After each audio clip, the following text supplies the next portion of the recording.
And what aspect of your career so far are you most proud of? Big question. Yeah. Playing the Astoria for me, it's pretty high. I mean, especially seeing as it's no longer a venue. It had such a lot of famous bands go through there. To play that was incredible. I think probably going to Japan for me. Like, I thought if I wasn't in a band, I'd probably never be able to do that. So that was fun. Like, it's one of the things that always sticks in your memory. You know? It's pretty cool. And so where do Elliot Minor go from here? Have you got more recording planned or tour? Got European tour coming out. European tour. It's a TV show, current TV show, which is pretty cool. But yeah, we're just touring. We've got Japan. We'll get back to Japan. Third album. Single, third album, yeah. So it's pretty cool.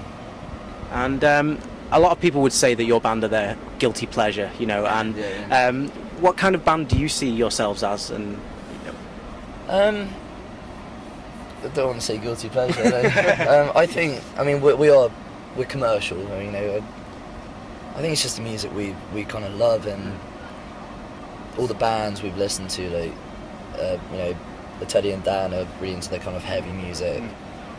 Me and Ed are kind of into a pop punk, and we kind of grew up in, you know, New Found Glory, Bowling for Soup, all those kind of bands, and you're into your kind of dance stuff, and it's kind of collaboration. But I think that's our sound, really. You know, it's just we're just influenced by really different people, and film music as well. Like, really like that, and I guess that's what Elliot Minor is. Just. And you're a band that kind of got famous very quickly via like the likes of MySpace, Pure Volume and stuff like that. Do you feel that these are still like really quite relevant into like particularly your music creations and like younger bands as well? I mean, I think MySpace definitely wasn't as big as it you know, as it was, but I think it's having a comeback. Like, we've noticed that definitely our MySpace our hits are getting more, they're kind of coming up again, and apparently it's still really lively in America, and I still think it's the way forward, like for new bands as well, to get their music out there.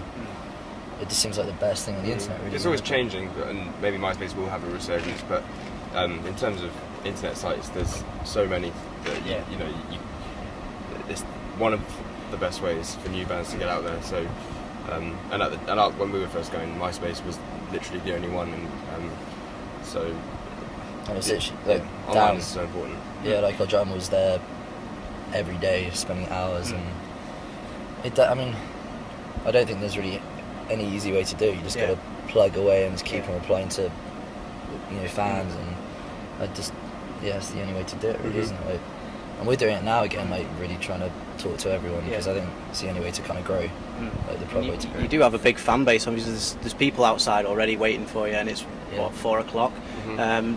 You know, do you feel that, like, do you try and interact with all your fans, and does it get in the way at times? You know, it must be difficult. It's a massive part of it. I mean, it's not just a show for us. I mean, it's before, after, so it doesn't get in the way. I think we've just learnt that it's part of it. You can't just play a show and leave and not speak to anyone. People are after more than just music nowadays, which maybe is right or wrong, but it's that's the way it is nowadays, and especially with a band like us, it's a big part of it. So. And when did you guys know that you'd actually made it? We made it. I don't know.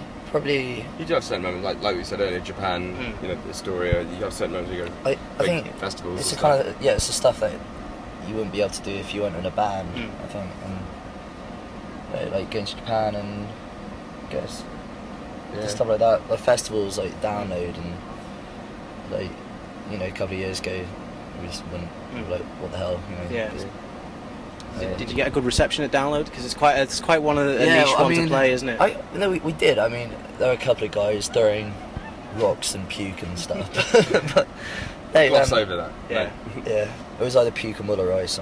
People can love to hate you, but I mean, we were on for 40 minutes. It was 2 years ago now, and after the first 5 minutes, I mean, literally there was about 10,000 people that were watching us, and starting to enjoy it. Probably not wanting to show the person next to them they were, but but, I mean, we get it. Like, we knew we were gonna get some rocks and stuff just because of the type of band we are. But man, like, that was amazing. I think it was the most, seeing like 20,000 people. You just, you know, you feel like you're gonna faint. It's a really weird feeling. because we've never done anything like that before, you know. Any final messages for the fans out there, or anyone that perhaps kind of has always seen you as like a band that they kind of gloss over and leave? Have you got any messages for them? Yeah, just come check out our live show. Yeah, come say hi, buy our album, Solaris. Don't be shy. Don't be shy. Yeah. You might like it, you never know.